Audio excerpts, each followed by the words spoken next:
দুদিন আগে ছিলাম নেপালের পাহাড়ে, আর আজকে আছি আমরা ভুটানের পাহাড়ে। আমরা প্রথম ভিজিট করবো সেই স্পটে, সেটা হলো হ্যাঙ্গিং ব্রিজ। তো চলো তোমাদের এক ঝলক এই জায়গাটার ভিউ দেখিয়ে নিই। সামনে যে পাহাড়গুলো দেখতে পাচ্ছ ওটা হলো ভুটানের পাহাড়। পতাকাগুলো লাগানো রয়েছে, দারুণ লাগছে।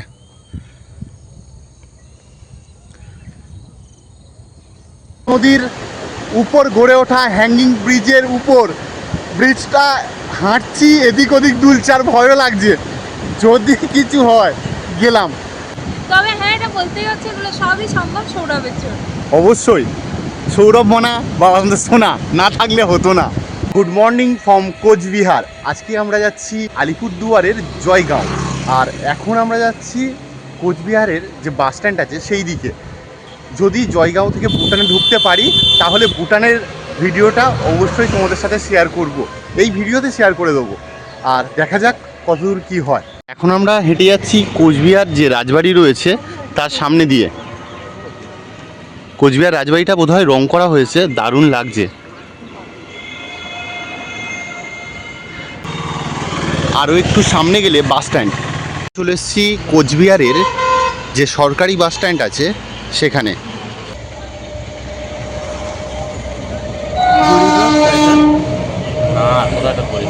কোচবিহার যাচ্ছে আলিপুর।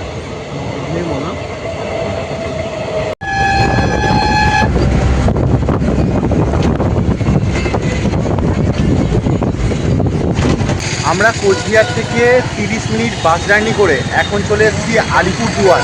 আর এখন যেখানে দাঁড়িয়ে রয়েছে এটা হলো আলিপুরদুয়ার কোর্ট মোড়। এপারে আলিপুরদুয়ার কোর্ট স্টেশনও আছে, আলিপুরদুয়ার কোর্টও আছে। শুভ আর মৌলি এখন জয়গাঁয়ে যাওয়ার আগে পরোটা নিয়েছে। তো পরোটার সাথে কত কি আছে দেখো, পনির তরকারি, বেশ অনেক কিছু দিয়েছে। এদের এত খিদে, মানে সেই স্বয়ং কুবেরজি এলেও এদের খাবার মেটাতে পারে না। সারাদিন খেয়ে যাচ্ছে, আর এদের শরীর দেখলেই তোমরা সবাই বুঝতে পারবে এরা কতটা খেতে পারে। আমি কিন্তু বলিনি খাবার কথা, শুধু ভাবছে বলে আমি খাই। আলিপুরদুয়ার থেকে টিফিন করে নিয়ে আমরা ফের বাসে উঠে গিয়েছি। এইবার আমরা সোজা জয়গাঁওয়ের দিকে রওনা দিলাম। আর এই যে ডান দিকের রাস্তাটা দেখতে পাচ্ছ, এটা সোজা চলে গেলে আসামের গুয়াহাটি যাওয়া যাবে। আর এখন আমরা যে জঙ্গলটা দেখতে দেখতে পার করছি সেটা হলো আলিপুরদুয়ারের বক্সা টাইগার রিজার্ভ।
আমরা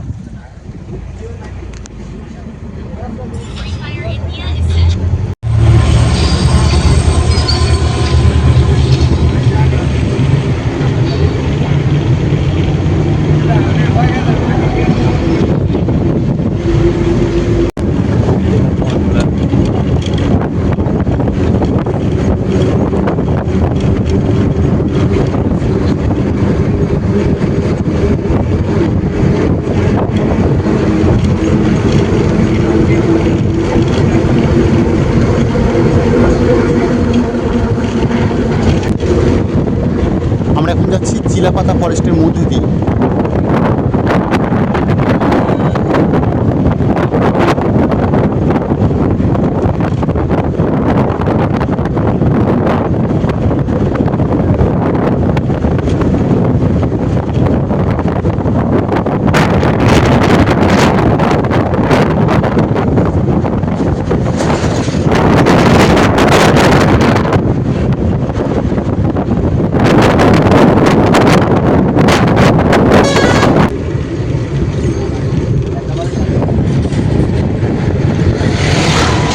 এক ঘন্টা বাস জার্নি করে এখন এসেছি হাসিমারাতে।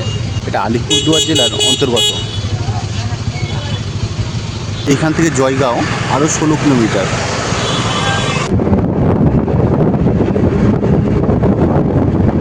আমরা এখন হাসিমারা পার করে যাচ্ছি, আর এইবারে দেখলাম প্রচুর চা বাগান রয়েছে।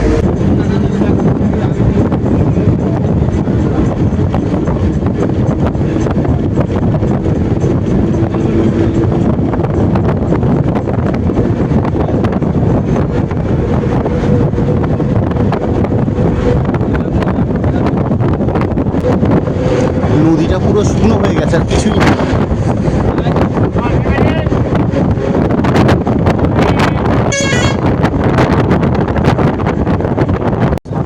সামনে যে পাহাড়গুলো দেখতে পাচ্ছ ওটা হলো ভুটানের পাহাড়। আমরা 1 ঘন্টা 45 মিনিট বাস জার্নি করার পর অবশেষে এসে পৌঁছালাম জয়গাঁওয়ে। তো চলো এখান থেকে কোথায় যাচ্ছি না যাচ্ছি তোমাদের দেখাবো। এই হলো বাস ডিপো, আর আমরা এইবার এই সোজা যাব। দেখো যেদিকে পাহাড় দেখা যাচ্ছে ওগুলো সব ভুটানের পাহাড়। আমি এখন দাঁড়িয়ে রয়েছি ভারত আর ভুটানের একদম মেন পয়েন্টে, মানে এর একটু পরে গেলে ভুটান। এখানে যে ট্যাক্সি স্ট্যান্ডটা আছে এখান থেকে তোমরা গাড়ি বুক করে যেতে পারো ভুটান ঘুরতে। রাস্তায় আস্তে আস্তে গাড়ি একটা পেয়ে গেছি, তো 1,500 টাকা ভাড়া নিয়েছে। ছোটো গাড়ি 1,500 টাকা, বড়ো গাড়ি নিলে সেটা 3,000 টাকা ভাড়া পড়ে। তো আমরা রাস্তায় পেয়ে গেছি, বড়ো গাড়ি পেয়েছি, আমাদের ভাড়া পড়েছে 1,500 টাকা। আর বাস স্ট্যান্ড থেকে এখানে আসতে অটো বা টোটো করে নেবে 10 টাকা করে পার হেড। এই সামনেই রয়েছে ভুটান গেট, ওটা ক্রস করলে আমরা চলে যাব ভুটানে, মানে বিদেশে। তোমরা সবাই কিন্তু ক্যাশ রেখে দেবে, ক্যাশ ছাড়া কিন্তু ওপারে ট্রানজ্যাকশান হবে না, কারণ ইউপিআই লেনদেন পুরোপুরি ওপারে বন্ধ হয় না। আর এই যে গেটটা দেখতে পাচ্ছ এর ডান দিকে একটা রাস্তা চলে গেছে, এই রাস্তার পাশেই 4টে এটিএম রয়েছে, সেখান থেকে তোমরা ক্যাশ তুলে নিতে পারো। ভারতীয় মুদ্রা যেটা মানে ইন্ডিয়ান রুপি সেটা ওপারে চলবে, ভুটানিজ বা নুগুল ড্রাম থাকলে ওপারে তো চলবেই। আমরা এখন দাঁড়িয়ে আছি ভুটান গেটের সামনে, ওই পারটায় চলে গেলে বিদেশ। ভুটানের গেটটার সাথে সাথে এইগুলো দেখো কি সুন্দরভাবে ছবি আঁকা রয়েছে, এই দেওয়ালটা দারুণ লাগছে। গেটটাই দেখো কি ভালো করে ড্রয়িং করা রয়েছে, দারুণ লাগছে। কিন্তু এখন ভুটানে যাব পায়ে হেঁটে। যে রাস্তাটা প্রথম দেখালাম ওটা গাড়ির এন্ট্রি পয়েন্ট, আর এখান থেকে মানুষ হেঁটে যাবে সেই এন্ট্রি পয়েন্ট। তো চলো যাওয়া যাক।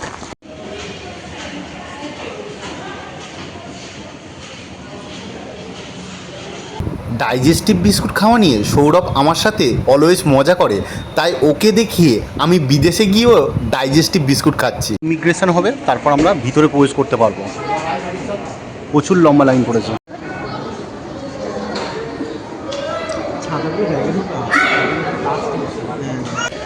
আমরা এখন পৌঁছে গেছি বিদেশে, তো এখন আছি ভুটানে। এখানে বলে রাখি, ইমিগ্রেশন করে আমরা ভুটানে যখন প্রবেশ করলাম আমাদের একদিনের পাস জেনারেট হয়ে গেছে। আর এই ইমিগ্রেশনের জন্য লেগেছিল যে কোনো একটি আই কার্ড, তবে ওনারা দেখলাম ভোটার আই কার্ডকে বেশি প্রেফার করছিলেন। আমরা ভুটানে প্রবেশ করেছি জাস্ট ভোটার কার্ড অরিজিনালটা লেগেছে, কোনো সফট কপি চলবে না, original ID card hard copy সেটাই কিন্তু চলবে এখানে। আর যারা আধার কার্ডের প্রিন্ট আউট আনবে না ওটাও চলবে না, পুরোপুরি অরিজিনাল বাই পোস্ট যেটা আছে সেই আধার কার্ডটা একমাত্র চলবে। এটা হলো দধিখোলা নদী।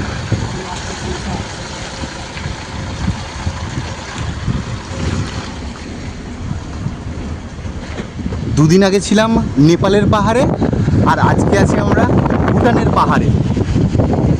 অবশ্য পাহাড়ে এখনো ওঠা হয়নি, উঠবো।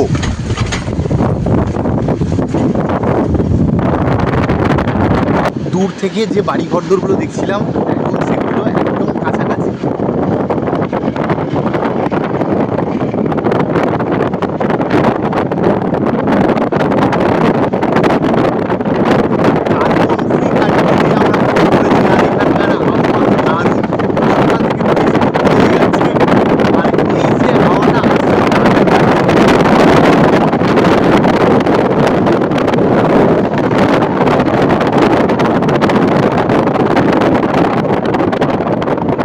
শুভ, এক সপ্তাহের মধ্যে দুদিন বিদেশ ঘুরলি, তাই তো? দেখ কেমন অভিজ্ঞতা। এটা মানে এন্ট্রি নিতেই মানে অন্যরকম একটা অনুভূতি আসছে, প্রথমবার। আগের দিন যেটা জাস্ট আই কার্ড দেখিয়ে ঢুকিয়ে দিয়েছিল, এখানে অনেকটাই টাইম লাগলো। নেপাল অত ভালো এক্সপ্লোর হয়নি, ভালো হবে। নেপালের সাথে তো আমাদের ভিসা ফ্রি, যেহেতু সেই জন্য ওখানে প্রবলেম হয় না। এখানে তো ভিসা চলে, মানে এখানে ভিসার পারমিট করে ঢুকতে হয়, সেই জন্য। তো আমরা অতটা ঢুকে এক্সপ্লোর করি। হ্যাঁ, হ্যাঁ, ও বলছে এক্সপ্লোর করিনি অতটা ঢুকে, জাস্ট কসৌথি মার্কেটে গিয়েছিলাম। জাস্ট একটুখানি গিয়ে আমার চলে এসেছে, মানে যতটুকু পারমিট থাকে আর কি। তো ভুটানে তো অনেকটাই ঢুকেছি, অ্যান্ড আরও কয়েকটা সাইট সিন আছে, মানে ঘুরতে পারবো।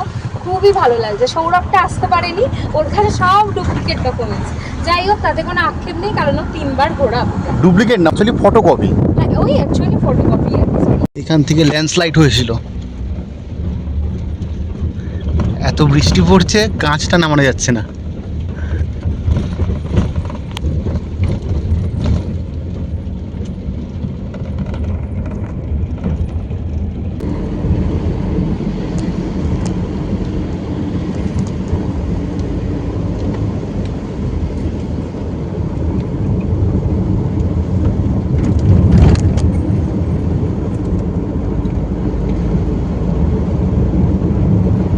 We are in Bhutan. I can't imagine it. বিনা পাসপোর্ট বিনা ভিসাতে চলে এসেছি এখন ভুটানে। আর একটা জায়গায় এসেছি, আমরা প্রথম ভিজিট করবো সেই স্পটে, সেটা হলো হ্যাঙ্গিং ব্রিজ। তো চলো তোমাদের এক ঝলক এই জায়গাটার ভিউ দেখিয়ে নিই। এই হলো হ্যাঙ্গিং ব্রিজ, আর রিভারটা দেখো। ভুটানে এই নদীর নাম হলো আমুচু নদী, আর আমাদের ভারতবর্ষে যখন প্রবেশ করছে তখন নাম হয়ে যাচ্ছে তোরসা নদী।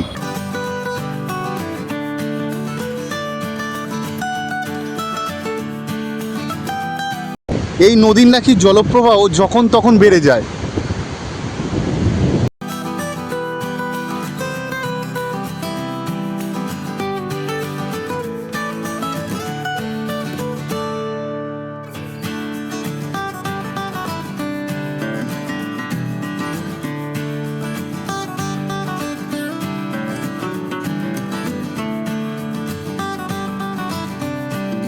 আমরা এখন দাঁড়িয়ে আছি তোরসা নদীর উপর গড়ে ওঠা হ্যাঙ্গিং ব্রিজের উপর। ব্রিজটা হাঁটছি, এদিক ওদিক দুলছে, আর ভয়ও লাগছে, যদি কিছু হয় গেলাম। কিচ্ছু হবে না, কিচ্ছু হবে না। এত ভয়ের কি আছে? আমার একটু ভয়টাই লাগে। কিন্তু দুলছে, হাঁটতে হাঁটতে কি হয়েছে? এই কারণে নামটা হ্যাঙ্গিং ব্রিজ। হাঁটতে হাঁটতে পুরো মাঝে চলে এসেছি। হ্যাঙ্গিং ব্রিজের একদম মাঝখানে আছি। শুভ ওইদিকে ফটোশ্যুট করছে আর মৌলিয়ে পরে দাঁড়িয়ে আছে। আমি ফিল করছি, আমি প্রকৃতিটাকে ফিল করছি। আমি এখনো বিশ্বাস করতে পারছি না আমি ভুটানে দাঁড়িয়ে আছি। আমরা এক সপ্তাহে 2 দিন বিদেশ গেলাম, একদিন নেপাল, একদিন ভুটান, তাও আবার পাসপোর্ট ভিসা ছাড়া। তবে হ্যাঁ, এটা বলতেই হচ্ছে, এগুলো সবই সম্ভব সৌরভের জন্য। অবশ্যই, সৌরভ মনা বা আমাদের সোনা না থাকলে হতো না। All credit goes to mister Sourav Ghosh. Sourav Ghosh. তো এই দেখে হ্যাঙ্গিং ব্রিজ, আস্তে আস্তে অনেক ট্যুরিস্ট আসছেন। একটু আগে আমরা যখন এসেছিলাম ফাঁকা ছিল, প্রচণ্ড বৃষ্টি হচ্ছিল আর এখানে মেঘে ভর্তি হয়েছিল। এখন আস্তে আস্তে ওয়েদারটা ক্লিয়ার হচ্ছে, তবে মেঘলা করে আছে, ফের হয়তো যখন তখন বৃষ্টি আসতে পারে। আর এই ব্রিজটা আমরা হাঁটছি, দুলছে, আর নিচটা দেখো পুরোটাই এই কেবিলগুলোর উপরে ঝুলে রয়েছে। হ্যাঙ্গিং ব্রিজে এসেছি আর এর সাথে দেখা হয়েছে, এই খুব কিউট, এর সাথে ছবি তুলেছি। হাই বলে দাও একটু, টাটা, থ্যাংক ইউ। এই ব্রিজে অনেকক্ষণ সময় কাটালাম, দারুণ লাগলো এই হ্যাঙ্গিং ব্রিজ। আর ওই বাচ্চাগুলোর সাথে ছবি তুলতে আরও দারুণ লাগলো, ওরা খুব কিউট আর খুব ভালো। যেই ছবি তুলতে বলেছি যে তোমার সাথে ছবি তুলতে পারবো, ইংলিশে অথবা হিন্দিতে বলতে হচ্ছে, তো ওরা সঙ্গে সঙ্গে হ্যাঁ বলছে আর ওরা স্মাইল করছে, দারুণ।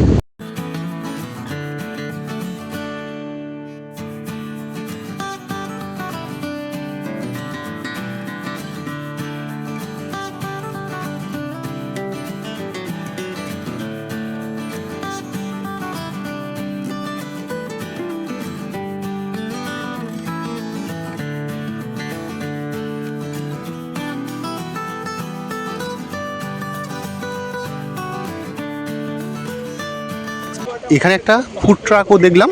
তো এই যে জায়গাটা হ্যাঙ্গিং ব্রিজ আছে, এখানে ফুড ট্রাকটা রয়েছে, এখানে খাবারও পাওয়া যায়। আমি জল নিয়েছি দুটো, 10 টাকা করেই নিল, যা এমআরপি আছে। আর এখান থেকে ভিউটা আরেকবার দেখে নিই, আমাদের গাড়ি এখানে পার্কিং করা রয়েছে।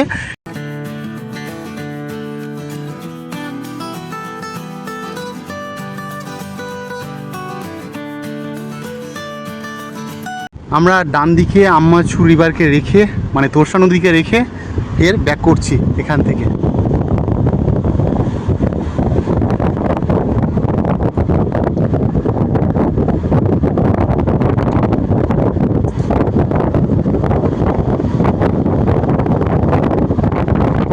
পাহাড়ে কখনো মেঘ কখনো বৃষ্টি।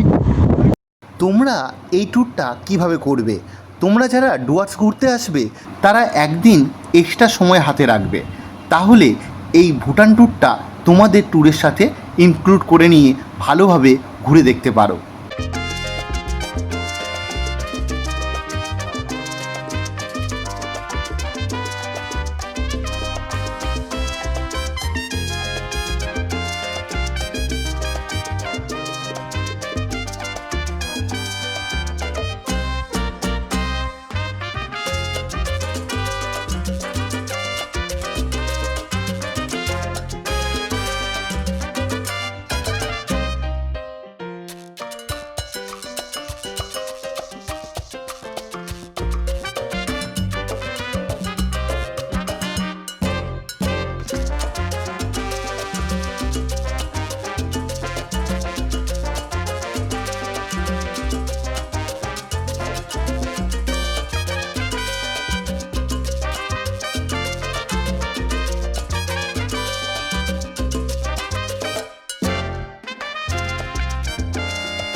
নিচে এখানে পাথর কাটা হচ্ছে, সেগুলো চলে যাচ্ছে আমাদের ভারতবর্ষে।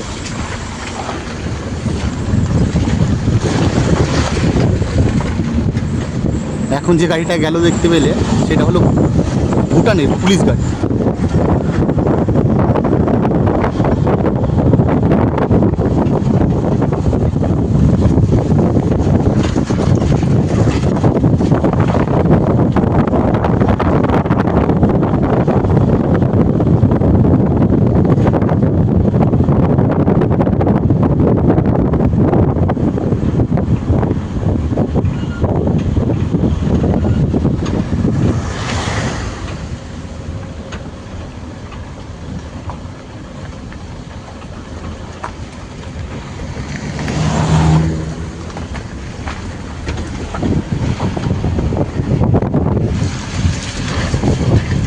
ভুটানের একটি মনেস্ট্রিতে এসেছি, আর এটাও এই সাইট সিনের মধ্যে পড়ে।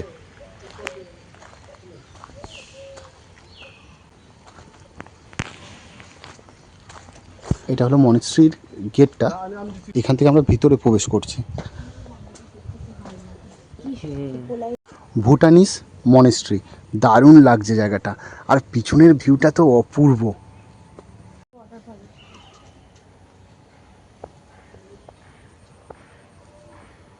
এটা হলো মনেস্ট্রি, আর এটা হলো মঙ্কদের থাকার জায়গা।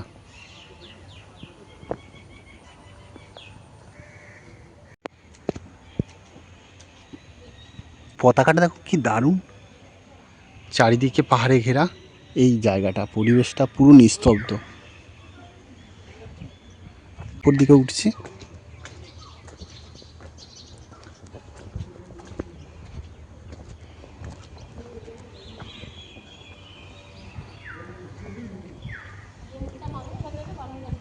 রোদ্র উঠছে আর জায়গাটা বেশ দারুণ লাগছে। এগুলো লামাদের থাকার জায়গা, আর বাইরেটা ভিডিও করা যাবে বা ফটো তোলা যাবে, কিন্তু এর ভিতরে ভিডিও বা ফটোগ্রাফি অ্যালাউ নেই। ভিতরটা কিন্তু দারুণ, আর বিভিন্ন ধরনের পেন্টিং করা রয়েছে আর সাজানো গোছানো, দারুণ লাগছে ভিতরটা। চলো এবার আমরা নিচে নেমে যাই।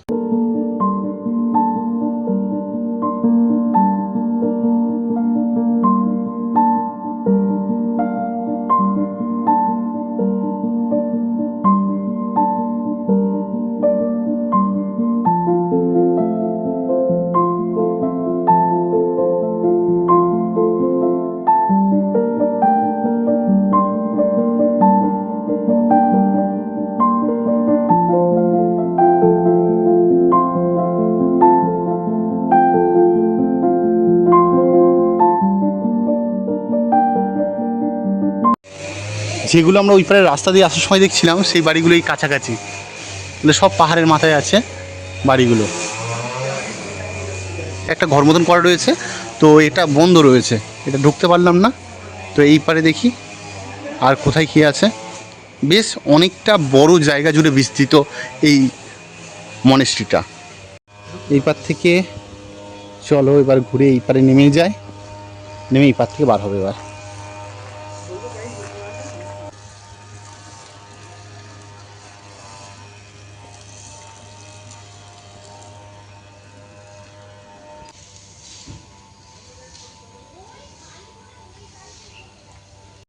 ভুটানের স্কুল, হাই স্কুল এটা।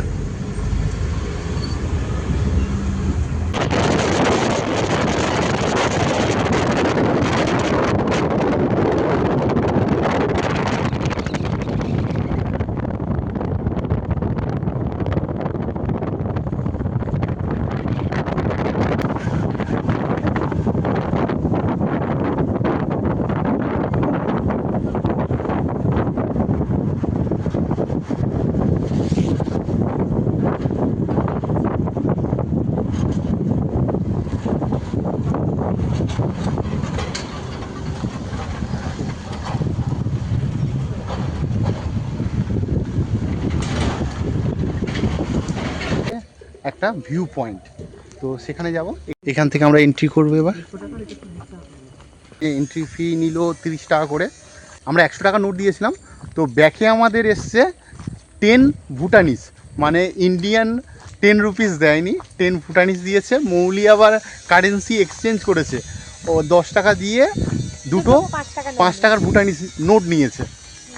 আর আমি আরও দুটো নিয়েছিলাম বাসে আসার টাইমে, সেটা হচ্ছে দুটো 10 মানে দুটো 10 টাকার নোট, মানে ভুটানিতে। ভুটানি কারেন্সি আমি ভুলে গেছি।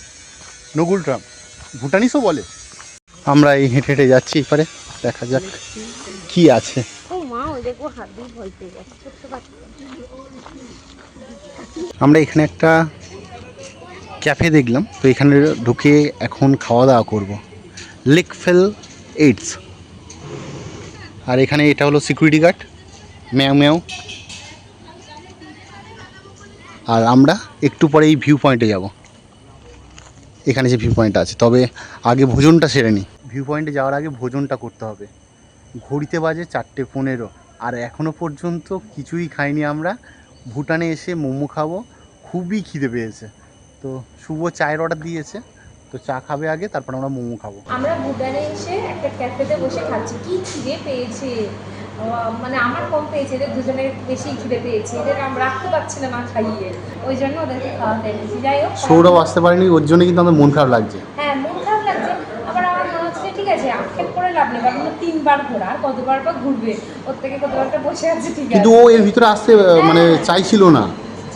না চাইলেও এলে ভালো লাগতো, ওরও ভালো লাগতো, আর হয়নি যখন এখন তার কিছু করার নেই, কি করা যাবে। ওর আবার পছন্দের একটা জায়গা আছে, সেখানে গেছে। হ্যাঁ, ও একটা ক্যাফেতে গেছে, সেখানে বসে খাওয়া দাওয়া করছে, করুক, যাই হোক, রাস্তায় তো দাঁড়িয়ে নেই, কোথাও একটা বসে খাওয়া দাওয়া করছেই ভালো। শুভ ভুটানে এসে খাবে দুধ চা। চা শুধু চা বললেই হয়, চা আমার সবসময়। বিদেশে এসে এখন খাবো ভেজ মোমো। এটার প্লেট নিয়েছে 60 টাকা পার প্লেট, 6 পিস আছে, আর চাটনি দিয়েছে, দেখতেও সুন্দর লাগছে, এক্ষুনি বানিয়ে দিলেন। মৌলি আর শুভ মিলে ম্যাগি অর্ডার করেছিল, তো এখানে ম্যাগিটা দিয়েছে, দেখো দারুণ দেখতে, পুরো অন্যরকম। আর আমার মোমোটা আস্তে আস্তে শেষ হচ্ছে, পুরো জুসি ভেজ মোমো। ম্যাগিটা দারুণ খেতে, পুরো বাটার দেওয়া, বাটারের গন্ধ করে ছু করে। পাশ দিয়ে যেতে হবে, এই সাইড দিয়ে। আমরা এবার এই সিঁড়ি দিয়ে উপরে উঠছি, দেখা যাক ভিউটা। ও অসাধারণ ভিউ, অসাধারণ। ও কি ভিউ, দারুণ। এই নিচে এখন যে নদীটা দেখতে পাচ্ছ, এটাই হলো তোরসা, এই পারে আমুচু, আর এটা পুরো পশ্চিমবঙ্গের ভিউ। আমরা এখন পুরো ভারত আর ভুটানের বর্ডারে দাঁড়িয়ে রয়েছি। এই পাহাড়টা ভুটানে রয়েছে, ওই পাহাড়টা রয়েছে আমাদের ইন্ডিয়ার পশ্চিমবঙ্গে। জিনিসটা কি দারুণ লাগছে, দেখো নদীটা এঁকে বেঁকে গিয়েছে, দারুণ লাগছে। আবার নিচে কত বাড়ি।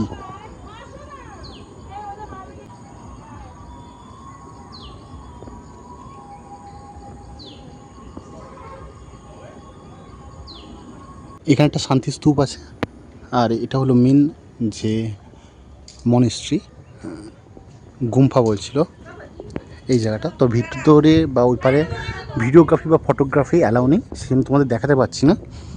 আর নিচে আছে আরও কিছু জায়গা, এরপরে নিচে নেমে এই পাটা দেখাবো তোমাদের। এখান থেকে ভিউটা তো দারুণ লাগলো, ঘোরাতে বেশ দারুণ লাগে। আর এখানে দেখলাম ঘন্টা দেওয়া রয়েছে, এগুলো ঘোরালে ঘন্টার আওয়াজ হয়।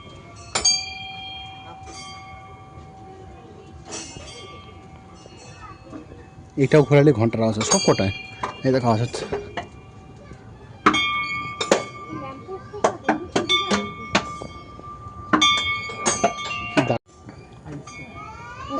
আর একটু উপরে উঠলাম, তো এখান থেকে আরও দারুণ লাগছে জায়গাটা। পতাকাগুলো উঠছে, আরও বেশি ভালো লাগছে।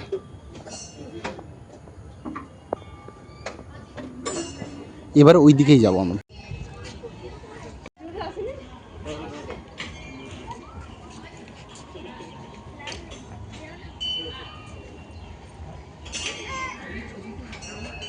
সামনে দেখো পাহাড়ের রোদ্দুর পড়েছে, এই জায়গাটা দারুণ লাগছে, আর পাশেই রয়েছে মেঘ।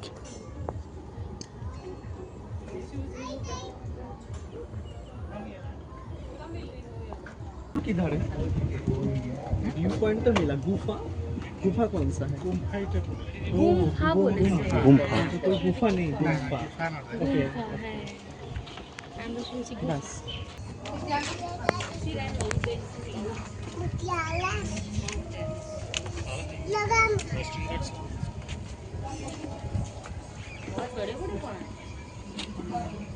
এখন এবার এখান থেকে বার হয়ে যাবো। এখানে বেশ অনেকক্ষণ টাইম কাটিয়েছি, বিশেষ করে এই যে ক্যাফটা আছে, এই ক্যাফে কিন্তু মোমোটা দারুণ লেগেছে।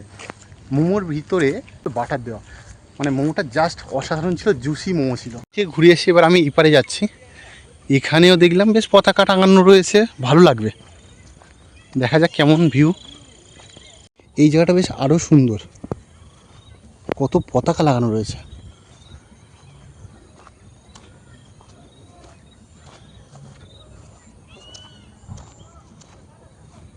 পতাকাগুলো লাগানো রয়েছে, দারুণ লাগছে।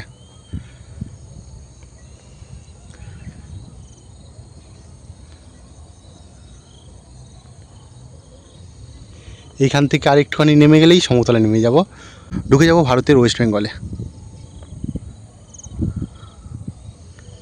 এই তোরসা বয়ে চলে গেছে। আমাদের ভুটানের এটা লাস্ট পয়েন্ট ছিল, আমাদের দেখা কমপ্লিট হয়ে গেল। এখান থেকে আমরা এবার চলে যাব ভারতে। কেমন লাগলো? বিদেশ ঘুরে ভালোই লাগলো, এবার নিজের দেশে যাবো। চল আমাদের এই গাড়ি এবার উঠে যেতে হবে। আমরা এবার পাহাড় ছেড়ে সমতলের দিকে এখন নামছি, আর রাস্তার আঁকবাঁকগুলো এবারের মতন জানান দিচ্ছে যে এবারের ট্রিপ খুবই তাড়াতাড়ি শেষ হতে চলেছে।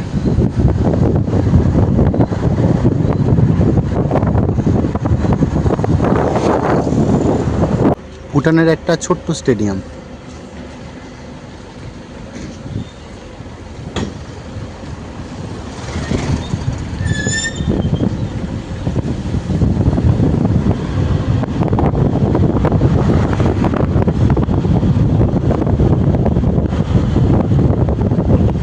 আমরা ঘুরে চলে এলাম যেখান থেকে এন্ট্রি করেছিলাম। ভুটানের একটা পার্ক, এটাও বেশ দারুণ। এখানে প্রচুর শপিং মল আছে। কি এটার নাম? থারপাইলাম সব লেখা আছে, বুঝতেই পারছি না। কুমার ট্রেডিং এটা বুঝতে পেরেছি। তো এখানে প্রচুর দোকানপাট রয়েছে, আর এখানে একটা মনেস্ট্রি রয়েছে। একটা পার্ক মতন রয়েছে এই পারে। পার্কটাও ঘোরা যেতে পারে, কিন্তু আমাদের হাতে সময় নেই। 5:30 বাজে, আমাদের বাস ধরতে হবে। মৌলিয়া শুভ ঢুকেছে এখন শপিং করতে। আমি একটা ম্যাগনেট নিয়েছি। ওই শুভর হাতে যেমন আছে। শুভ একটা দেখাও। আমি 6টা নেবো। হ্যাঁ, এটা একটা নিয়েছে। এখান থেকে এক্সিট করব। এটা হলো এক্সিট গেট, আর অন্যদিকে ছিল এন্ট্রি গেট।